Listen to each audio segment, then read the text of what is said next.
One of the things that is so interesting is leaders, we think that our job is to provide all the answers. And what I want to talk about today is I want you to learn to ask more questions. Your value as a leader is directly determined by the amount of information you gather, not by the information that you dispense.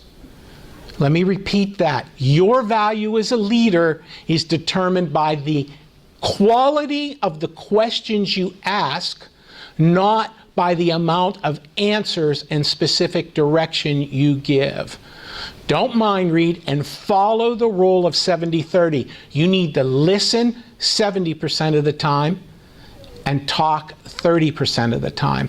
So we're going to talk about a couple techniques. One of them is called reversing.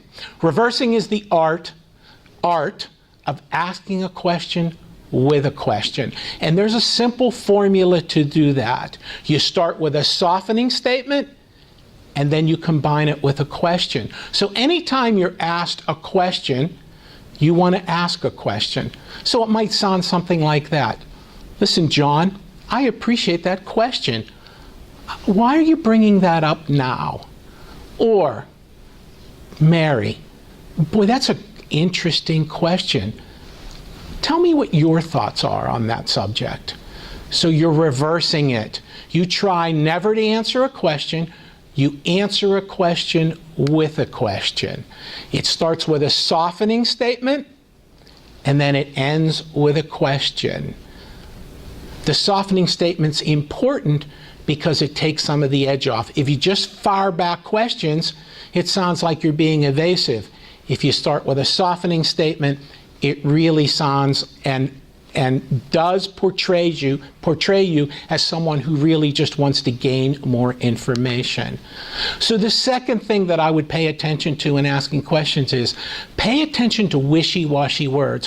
When someone you're coaching or leading says to you, listen, let me think that over, or I think that's a good idea, or I might be able to do that.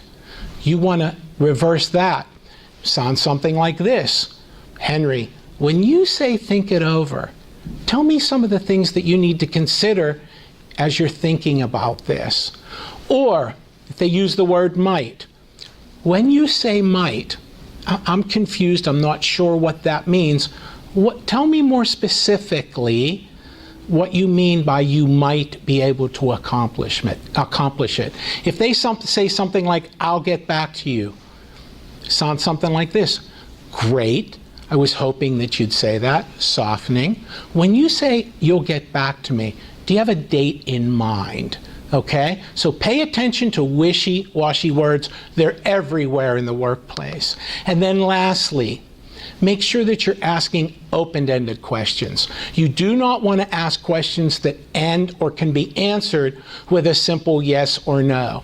Ask for more descriptive information. They start with what, how, who, where, and when. Here's a couple examples. What have you tried or considered in the past that's worked? How will you prepare for that? How will we measure the success of this project? When and how will you communicate with your key stakeholders? Again, it's just the art of asking questions. Your value as a leader is determined by the quality of your questions.